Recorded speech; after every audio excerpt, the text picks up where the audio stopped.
Cette semaine, bonjour, pardon, excusez-moi, je suis un grossier personnage. Cette semaine, vous pourrez voir ou revoir sur tous les écrans français Ève de Joseph Mankiewicz.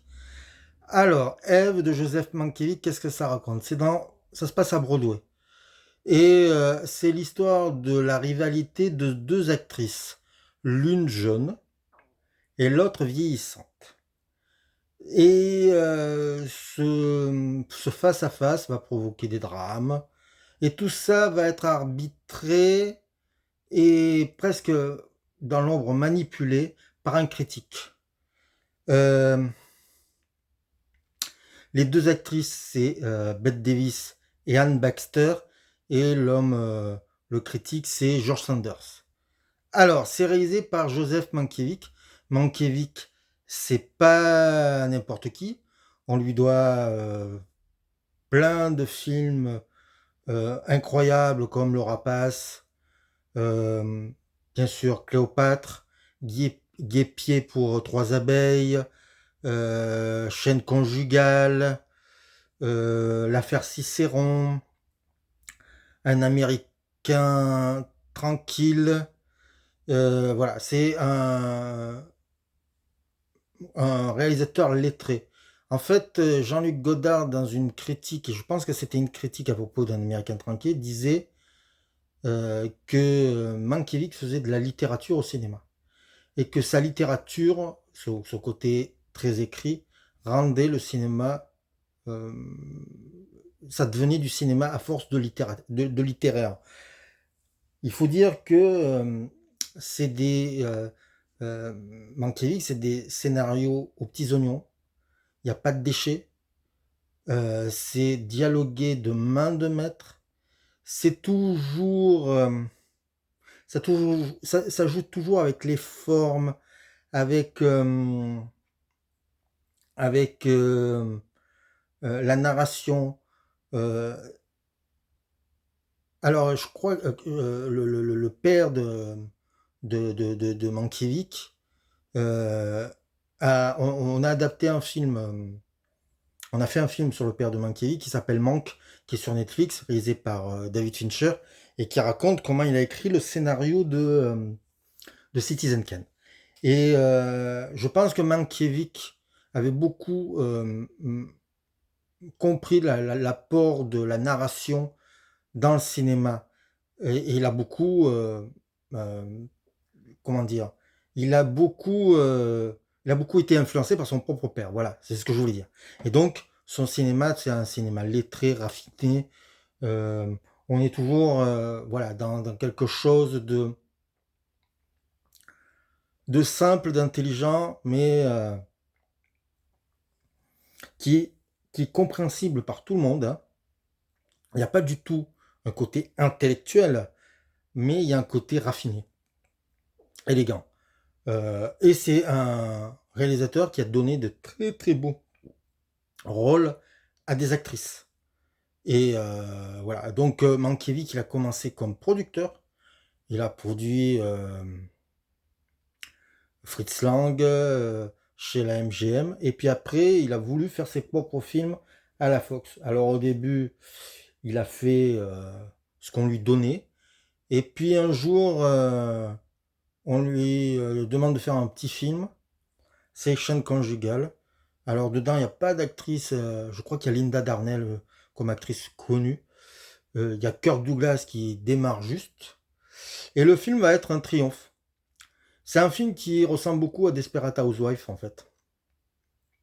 Et ce film-là va avoir des Oscars et va lui permettre de faire les films qu'il veut. Et donc, voilà. Et Mankiewicz va connaître l'enfer de Cléopâtre. Je vous conseille de lire le livre de Hélène Merrick sur Cléopâtre qui raconte la coulisse du film et qui raconte comment ce film s'est transformé en... Voilà, c'est du niveau de l'Apocalypse d'en haut, le tournage. Et comment ce qu'a subi Mankiewicz physiquement, sur sa santé, sur son mental. Voilà, donc c'est un film qui a été difficile, qui a coûté un pognon fou, qui a été un succès mais qui n'a jamais rapporté d'argent parce que trop cher, et qui Mankiewicz n'a plus joui de la liberté qu'il pouvait avoir, alors que voilà, le mec il avait fait quand même des tas et des tas de déjà de classiques, et il avait déjà eu des Oscars. Mais bon, Hollywood à l'époque on s'en foutait. Donc ensuite Cléopâtre, il a eu du mal à faire un film. Il a fait Guêpier pour trois abeilles, mais voilà, les producteurs l'ont charcuté, il n'était pas content du résultat. Et il a fini en beauté, il a fini avec un film qui s'appelle Le Limier, quand même, avec Michael Caine et Laurence Olivier. Je crois qu'il a eu des nominations aux Oscars. Et puis après, il n'est plus arrivé à faire les films qu'il voulait. Peut-être trop vieux, parce que aussi, peut-être l'époque avait changé, c'était l'époque du Nouvel Hollywood. En tout cas, il n'est plus arrivé à tourner de nouveaux films. Et c'est bien dommage, parce que c'était vraiment un grand, grand réalisateur. Et à la fin, il était un peu aigri par rapport à Hollywood. Il a été très, très dur envers les studios. Ensuite, dans le film, vous avez donc Bette Davis. Bette Davis, est-ce qu'il faut vraiment présenter Bette Davis? Alors, Bette Davis est devenue une star dans les années 30.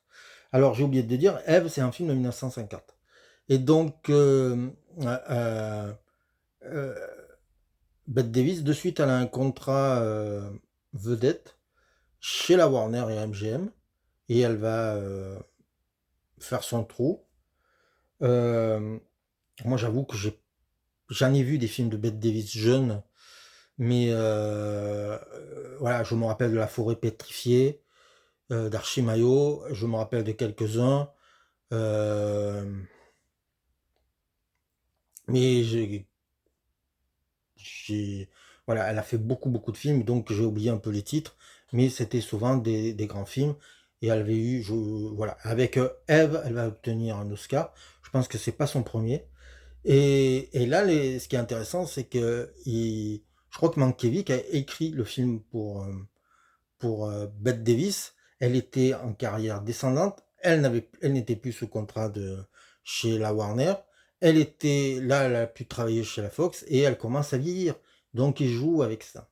Anne Baxter, elle, je veux dire, c'est une grande actrice. Hein, elle est quand même, on la connaît surtout pour les 10 commandements, hein, puisque c'est Nefertiti. Elle a, c'est une vraie actrice, c'est pas devenu une star comme pouvait être Bette Davis.